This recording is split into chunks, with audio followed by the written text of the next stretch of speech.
Toreki et moi, on voulait le même maître. On voulait faire comme si on était mari et femme. Mais je n'ai pas osé aller vers lui. Et lui non plus. Il n'a pas bougé.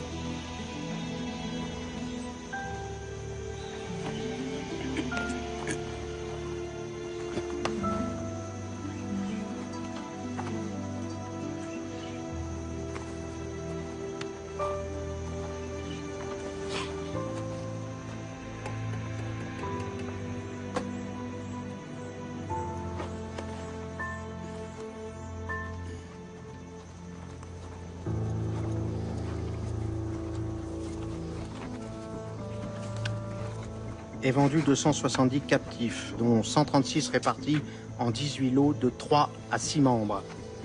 12 familles de 3 à 4 membres et 88 pièces d'Inde vendues à l'unité. Certains lots ayant plusieurs preneurs et donné la préférence au paiement comptant, que ce soit en marchandises ou en argent. 2 familles ne trouvant pas preneur, elles ont été séparées. Négrite et Négrillon ont été vendus séparément. Pour ceux qu'au contraire on se disputait, ils ont été vendus aux enchères. Et nous avons tiré de chacun d'eux plus que ce qu'on rapportait de nombreux lots. Regardez ces muscles. Voilà un mulet qui sera dur au travail. 180. 180 nous sommes. 200, monsieur, 200. 230. 230 nous sommes. 230. 300. 350. Allons, ne laissez pas passer pareille pièce. 950. Oui, monsieur. 1000. 1100, qui dit mieux? Personne? 1100, adjugé à monsieur Bonnefond. Nous avons maintenant une perruche exceptionnelle. Et nous allons là aussi commencer les enchères à 150. 180. 180 nous sommes. 220. 250. 280. 300. À 300 nous sommes. 300, 330. Regardez ces seins. Regardez ces seins. Ce ventre qui n'a pas été abîmé par la grossesse. Ces fesses dures et musclées. 350. 350 nous sommes. Nous avons 400 ici. 400 personnes ne couvrent l'enchère. 400 adjugés à monsieur Dessart. Nous avons maintenant une troisième pièce à nouveau exceptionnelle. Très bel achat, mon oncle. Regardez son torse. J'avoue, elle me faisait envie. Regardez ses épaules.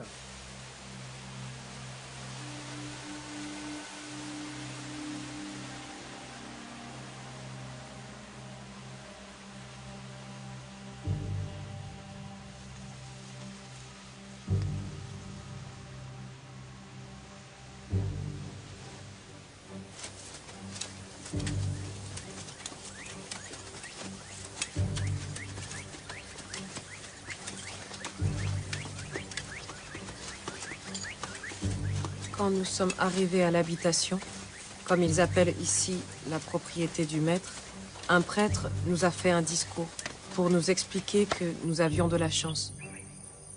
Grâce aux Blancs qui nous avaient amenés ici, nous allions entrer dans la communauté de Dieu et nos âmes seraient sauvées. Des dieux, nous en avions, mais il nous a expliqué qu'il n'y a qu'un seul Dieu et que si nous ne vivions pas dans l'amour de ce Dieu, nous brûlerions en enfer, jusqu'à la fin des temps. Je verserai sur vous une eau pure, et vous serez purifiés. De toutes vos idoles, de toutes vos souillures, je vous purifierai. Je vous donnerai un cœur nouveau. Je mettrai en vous un esprit nouveau. J'enlèverai votre cœur de pierre, et je vous donnerai un cœur de chair. Je mettrai en vous mon esprit. Alors, vous suivrez mes lois. Vous observerez mes commandements, et vous y serez fidèles. Avance. Ton nom est Sacriste. Et puis, on nous a donné un nouveau nom. Eulalie. Personne ne nous a demandé notre nom. Tu t'appelles Eusèbe. On l'a fait comme si nous n'en avions pas. On m'a juste dit, ton nom est Délie. Ton nom est Délie. Et de ce jour, on ne m'a plus jamais appelé autrement. Tu t'appelles Jean-Baptiste. J'ai appris plus tard que Toriki avait été appelé Saint-Jean.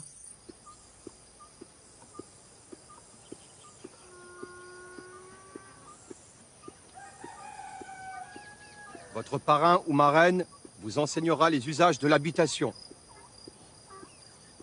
Si vous obéissez, si vous faites correctement votre travail, vous serez bien traité.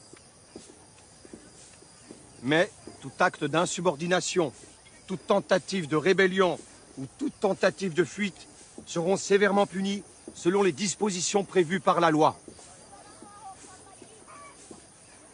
L'esclave qui aura frappé son maître, ou la femme de son maître, ou leurs enfants, avec contusion ou effusion de sang, sera puni de mort.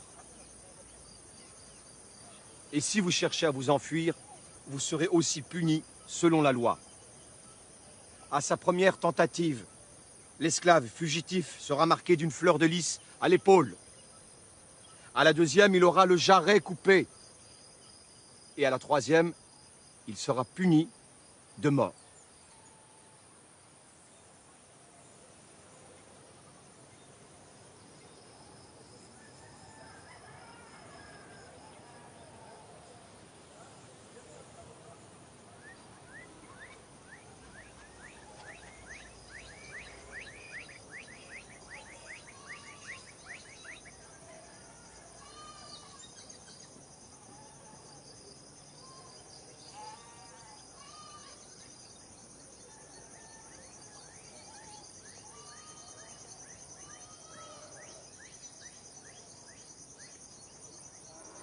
Le commandeur sonne le réveil au lever du jour.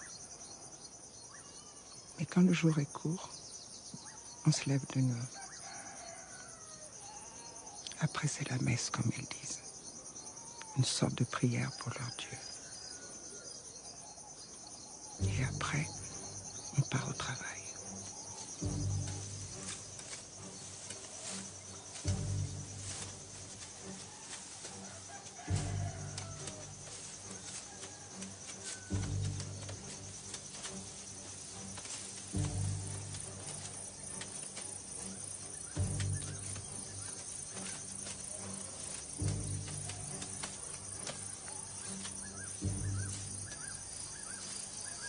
Nous avons tous un carré. Tu y cultives ce que tu veux. Et ce que tu récoltes t'appartient. Tu peux le manger ou le vendre. Mais tu peux venir dans ton carré que le samedi. Samedi jardin qu'ils appellent ça.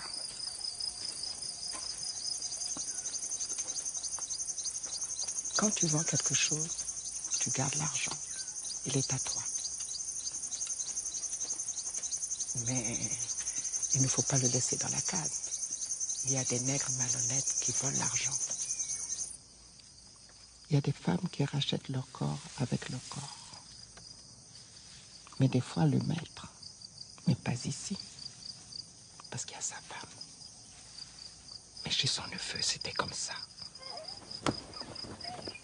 Il prend une des nouvelles et la met dans son lit.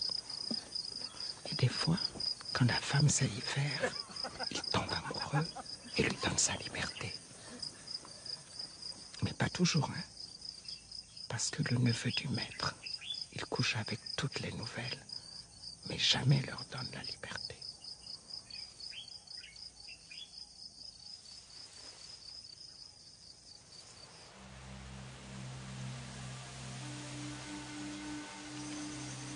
Tu peux racheter ton corps. Ça veut dire racheter ta liberté.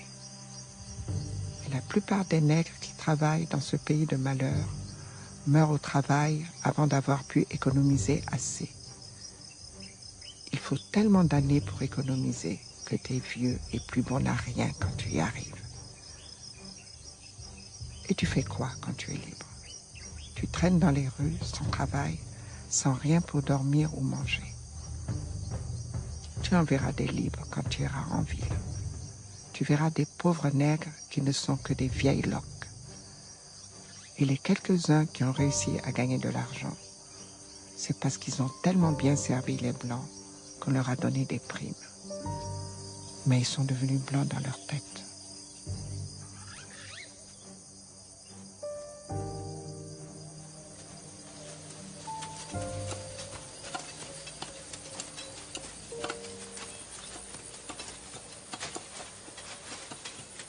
Pour moi, l'empoisonnement ne fait aucun doute. Il est mourant. Ça ne peut avoir été causé que par le poison. Alors quel poison? Je ne sais pas. Du poison, c'est certain. Nous avons perdu un bœuf aujourd'hui. Avec les animaux de la semaine dernière, cela fait 3 bœufs et 2 mulets. Il y a des empoisonneurs parmi vous. Ces crimes sont punis de mort. Si quelqu'un connaît les coupables, qu'il les dénonce immédiatement ou il sera poursuivi pour complicité. Je vous tiens tous pour responsables. Vous allez devoir me rembourser le prix des bêtes mortes. Pour cela, vous travaillerez le samedi et le dimanche pendant 1 mois. Si vous n'êtes pas content, dénoncez les coupables et je lèverai les sanctions. En attendant, regagnez immédiatement vos cases.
Si nous voulons mettre fin aux infâmes activités des empoisonneurs, vous devez, gouverneur, laisser les colons libres des moyens par lesquels ils y parviendront. Je comprends votre inquiétude, monsieur Dessart, mais je ne peux permettre aux colons d'appliquer des sanctions extrêmes sans qu'il y ait de procédure judiciaire. Surtout pendant que ce jeune juge de métropole... Juston. Adolphe Juston. Surtout pendant que le juge Juston est dans notre île. La Cour prévôtale a rendu des dizaines de condamnations et a jugé encore des dizaines d'affaires. Nos prisons sont pleines. Je ne peux pas et ne veux pas faire plus. Sans le respect d'un minimum de procédure, combien de prétendus empoisonneurs seront exécutés sans que la preuve de leur culpabilité soit clairement établie? La preuve est sur le bureau. Le docteur Lapierre était formel. Ce foie est celui d'un animal empoisonné. Les herbes aux racines retrouvées chez les suspects peuvent se faire rendre malades. Mais je serais bien incapable de tuer un homme, et encore moins un bœuf. Mais représentez-vous la perfidie dont ces nègres sont capables. Ce sont les nègres les mieux traités qui empoisonnent. C'est même à se demander si les nègres libres ne sont pas les chefs du complot. Madame Delage a été empoisonnée par sa plus dévouée servante. Monsieur Delannoy a perdu tous ses bœufs. Et qui les a empoisonnés? Le nègre à qui il a appris à lire et à écrire et à qui il venait de permettre de racheter son corps. Cécile Tournon, elle, a été empoisonnée par celle qui a été sa nourrice, une mulâtresse. Cécile avait 19 ans, monsieur. Oui, 19 ans. Elle était promise au plus bel avenir. Monsieur de Sart, je vous le répète, la cour prévôtale fait son travail. Certes, c'est long, mais il n'y a pas d'autre moyen. La cour prévôtale ne sert à rien. Vous en faites pourtant partie. À vouloir singer la justice de la métropole, nous n'arriverons jamais à rien. Voyez Marie-Louise, chez Madame Lambert. Elle a fait appel de sa condamnation, a été transportée en France pour être entendue, et a été soutenue par toutes les vociférations des amis des nègres. Résultat, elle n'était condamnée qu'à une légère peine de prison. Est-ce ainsi que l'on va assurer la tranquillité de notre île? Non, il faut terroriser les nègres, par des jugements rapides, exemplaires, montrant la plus extrême fermeté. Et si dans l'exercice de ces jugements rapides et impitoyables roulent les têtes de quelques innocents, le prix à payer sera bien mince au regard de ces bienfaits.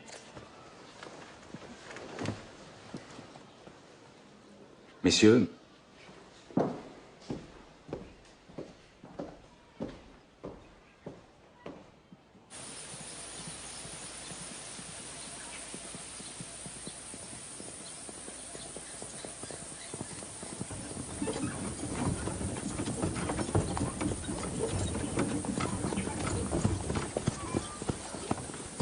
Docteur Ruffier. Ah, vous êtes ce jeune magistrat dont tout le monde parle? Adolphe Juston, oui.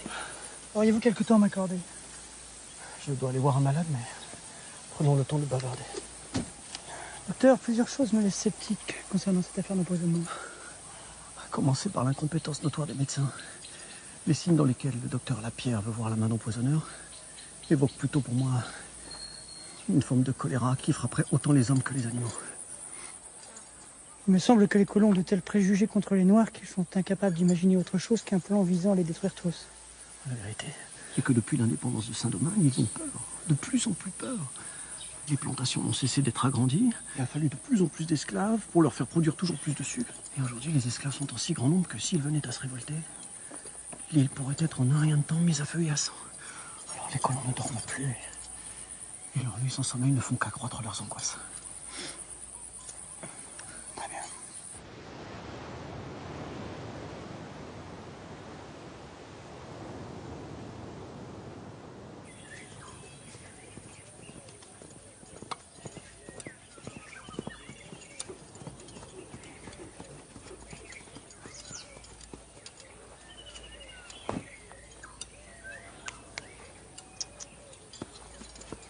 Inutile de vous présenter, monsieur Juston. On parle tellement de vous ici que je pensais bien vous voir arriver un jour. Sachez, monsieur de Sart, que l'on parle aussi beaucoup de vous.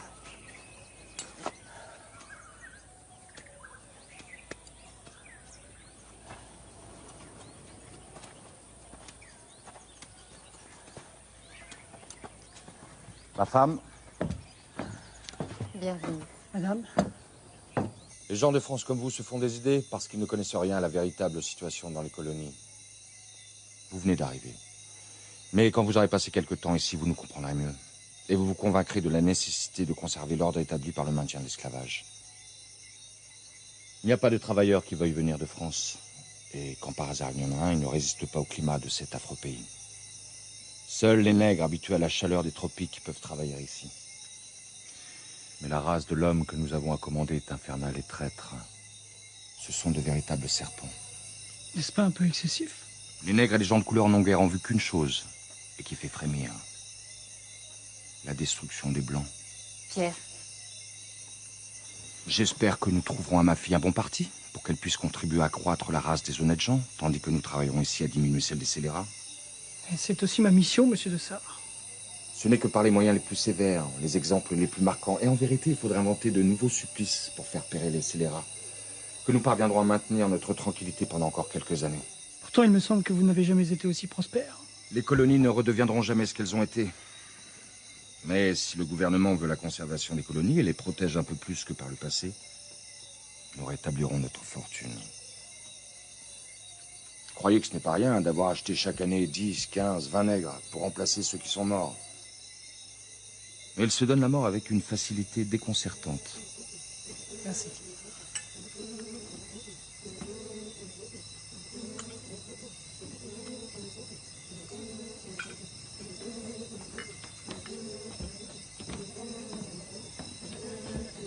Celui-ci ne vient pas de notre production. Notre café n'a pas donné cette année. Il vient de chez notre voisin. Et à la vérité, je crois qu'il est meilleur que le nôtre.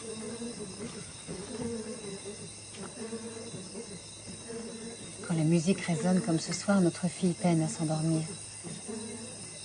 Tu devrais peut-être aller la voir.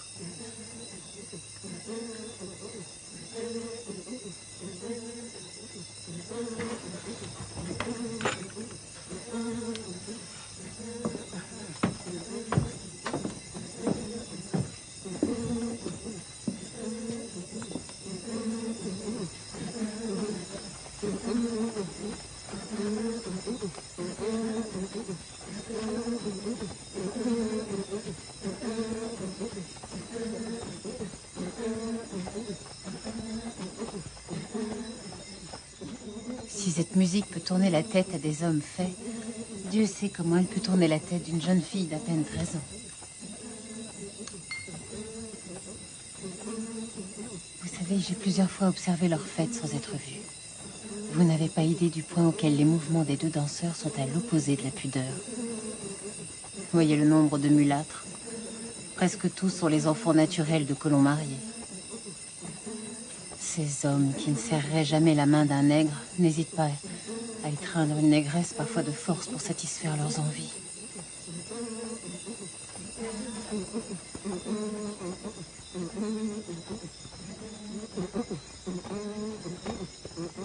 J'ai appris où se trouvait Toriki en posant des questions aux autres esclaves.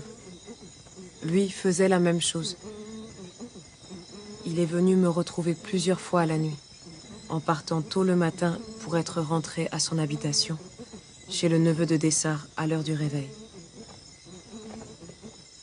Ça a duré quelques semaines, mais un jour, après que 2 esclaves sont morts de ces soi-disant empoisonnements, Pierre Dessart a interdit que nous puissions recevoir des visites. C'est à ce moment-là que nous avons décidé de nous enfuir, de partir, marrant comme ils disent.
Je vous traite tous comme mes enfants. Aussi, j'attends de vous que vous me montriez le respect dû à un père. Et comme un père ne peut tolérer que ses enfants quittent sa maison sans son autorisation, je ne peux tolérer que certains d'entre vous se fassent marron.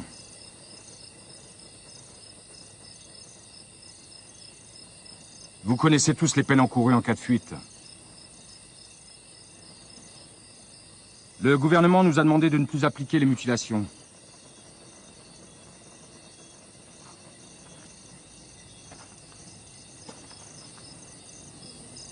Saint-Jean et Delhi n'auront donc pas les oreilles coupées.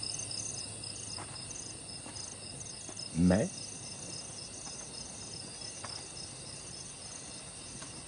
la justice veut qu'ils reçoivent les châtiments qu'ils méritent.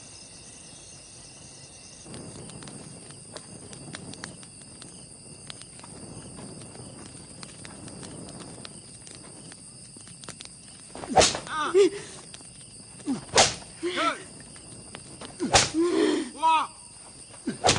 4, 5, 6, 7, 8, 9, 10. J'ai été remise au travail le lendemain. Mais pendant 30 jours, j'ai passé mes nuits au cachot. Les chevilles dans le carcan.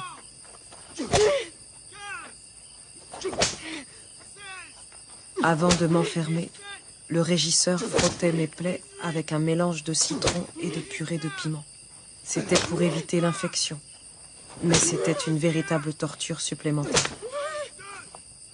Et à ce moment-là, j'aurais préféré être emporté par la gangrène plutôt qu'avoir à subir ça. Toriki, lui, est resté 3 jours au piquet, sans manger ni boire. Après quoi, son maître, le neveu de Pierre Dessart, est venu le rechercher. Toriki ne pouvait même plus marcher. On a dû le mettre dans une carriole.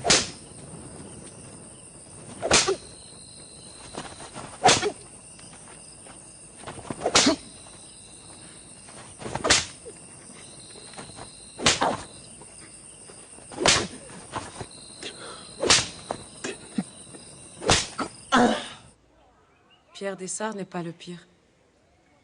Vous savez, il est très dur. Punit cruellement ses esclaves quand ils pensent qu'ils ont commis une faute. Mais il fait venir le médecin quand quelqu'un est malade.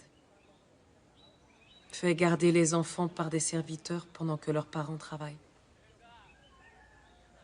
Ne fait pas travailler les femmes enceintes. C'est vrai qu'il n'y a pas beaucoup d'esclaves enceintes.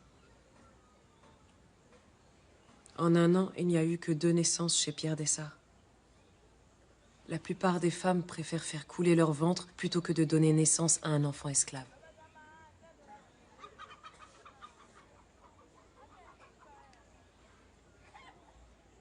Le pire, c'est Bonnefond, le neveu de Pierre Dessart. Il n'est pas dur, mais cruel. Chez lui, les femmes travaillent jusqu'à ce qu'elles perdent les os. Et recommencent le lendemain dès qu'elles ont accouché. Toriki m'a raconté qu'il n'hésitait pas à fouetter même les enfants. Et il a battu des esclaves jusqu'à la mort.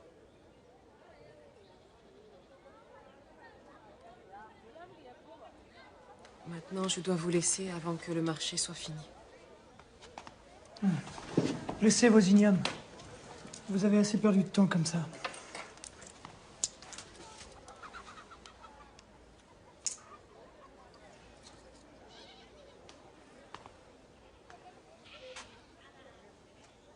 Vous savez, certains esclaves ont appris à lire. Maintenant, ils connaissent les lois.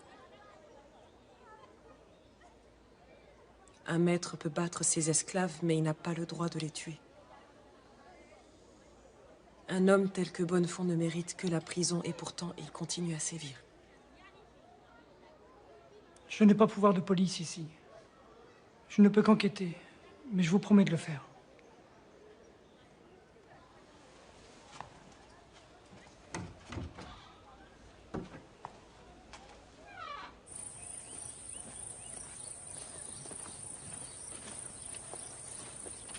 Arrête-toi.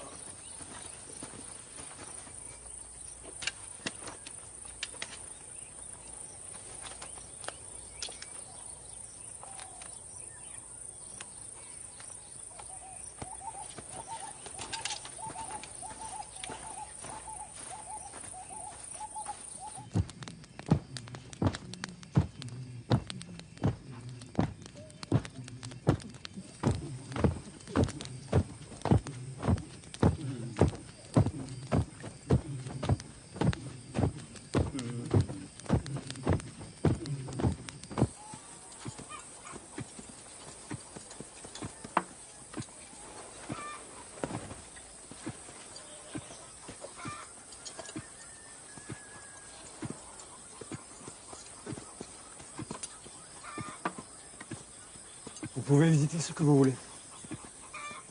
Je m'en contrefiche. Je n'ai strictement rien à cacher. Personne n'a rien à cacher. Pourtant, chaque jour, le gouverneur reçoit des lettres pour que je sois expulsé par le prochain bateau. Par quoi voulez-vous commencer? Il vous plaira? Non. J'ai toujours été bien traité et bien nourri. Je travaille. Oui. Mais je peux me reposer quand j'en ai besoin. Vous n'avez jamais été frappé?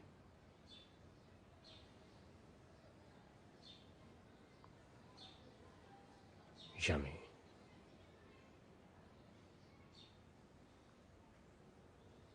D'autres esclaves sont-ils frappés?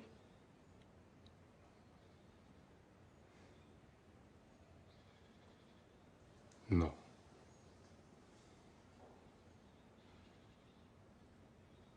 Avez-vous entendu dire que des esclaves étaient punis du fouet ou du carcan?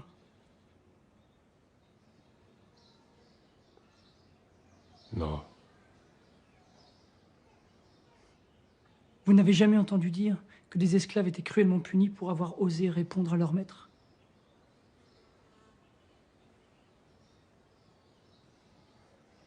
Non, jamais.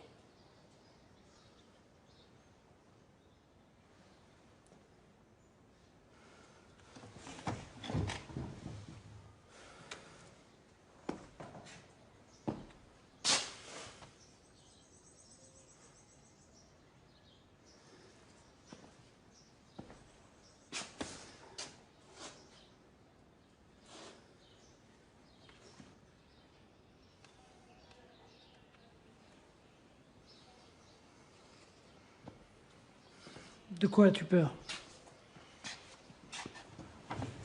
Crains-tu d'être battu si tu parles?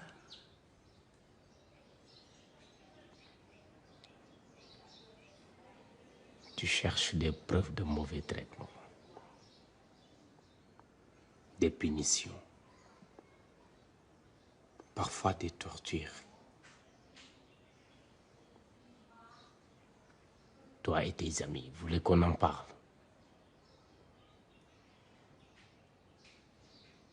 Là-bas dans ton pays, tu espères soulever le cœur des habitants de ces lointaines contrées?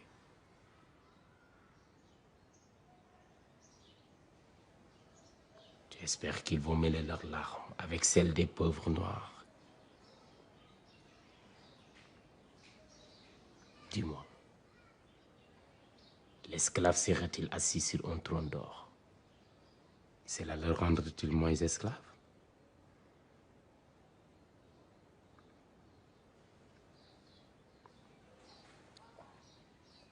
Cela le rendrait-il moins la propriété de notre homme?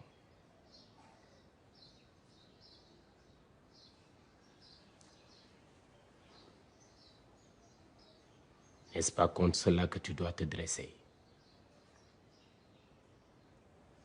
Contre le droit d'un homme à posséder un autre homme.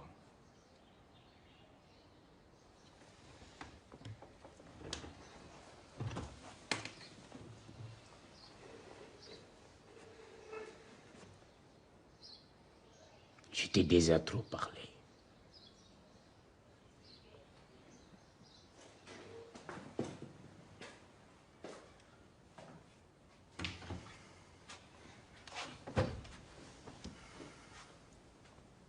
J'ai vu un planteur employer un coffre de fer, y enfermer la triste victime de son despotisme et le faire placer assez près du feu pour lui causer une douleur très vive.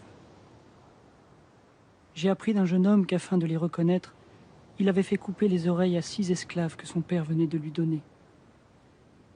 J'ai vu une négresse qui avait volé un canard recevoir 50 coups de fouet, être frottée de jus de citron pimenté, être enchaînée en plein air et y rester 15 jours pour expier le crime affreux dont elle s'était rendue coupable. J'ai vu, mais je m'arrête. Je suis là de décrire des atrocités.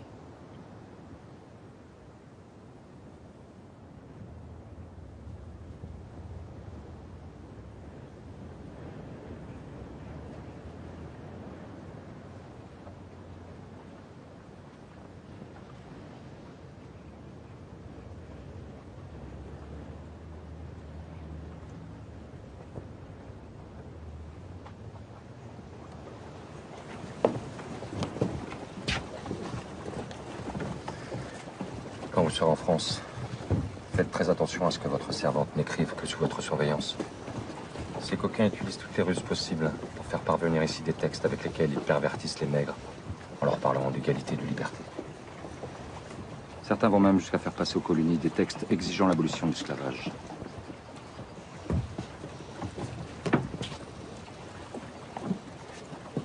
Tiens, quand on parle du diable, il arrive.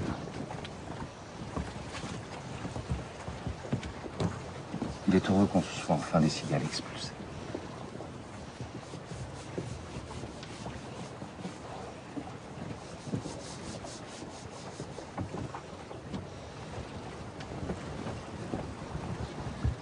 Je vous souhaite un bon voyage.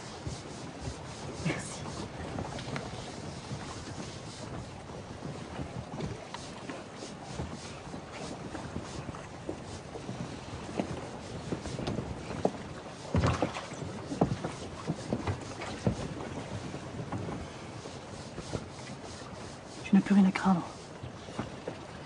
Dès que tu poseras le pied en France, tu seras libre. Libre et servante.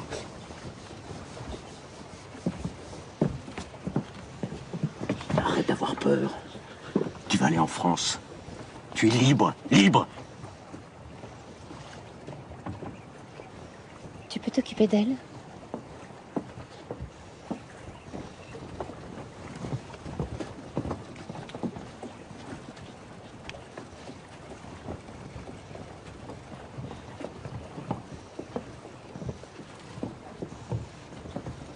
Que votre séjour ait été abrégé, disons. Avez-vous pu finir votre travail, monsieur Juston? Oh.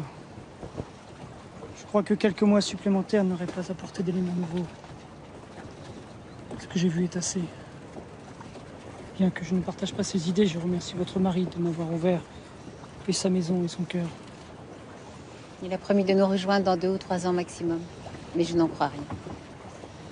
Et pour moi, je souhaite de ne jamais revenir dans ce pays. J'y étais heureuse, mais je n'en supporte plus le climat. Je croyais que vous partiez pour votre fille. Ah, mon Dieu merci, elle se porte bien. Non, je ne parle pas de la chaleur et de la pluie, mais des idées et des gens.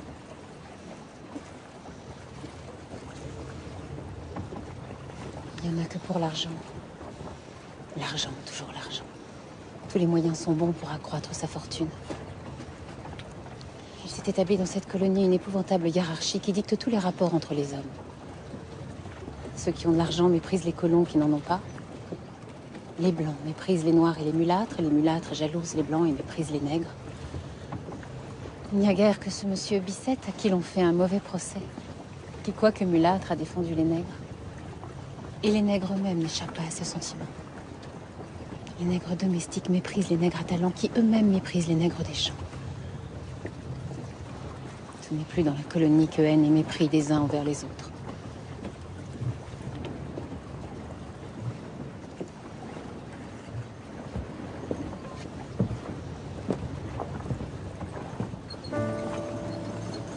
Sucre brut ou raffiné, café, cacao, indigo, coton, poivre, alcool de canne, madrier d'acajou.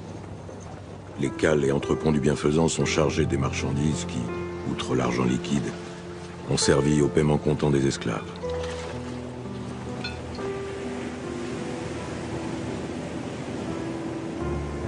Déduction faite des frais de mise hors du bienfaisant, armement, salaire de l'équipage, marchandises de traite, assurance, remise en état du navire.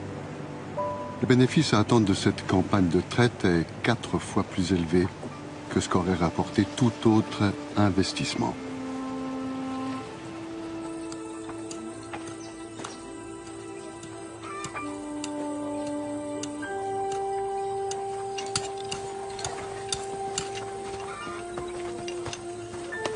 Chez le neveu de mon maître, on a trouvé les cadavres d'autres animaux.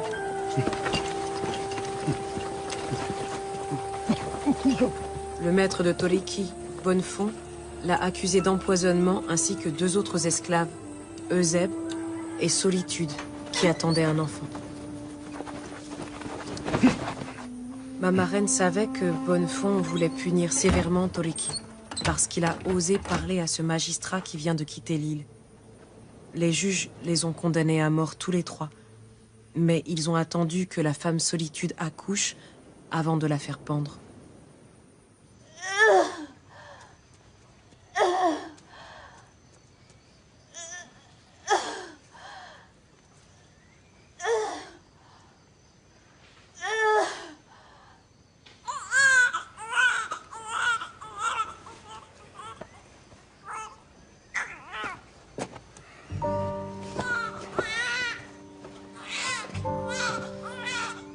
J'ai demandé à voir mon maître, Pierre Dessart. J'ai juré que les preuves étaient fabriquées et Toliki innocent. Il a refusé d'intervenir. Plus tard, je l'ai supplié de racheter l'enfant de Solitude. Il a accepté et il l'a affranchi en le baptisant Agricole.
Normalement, les esclaves baptisés, et Toliki l'avait été, doivent être enterrés au cimetière. Mais on lui a refusé.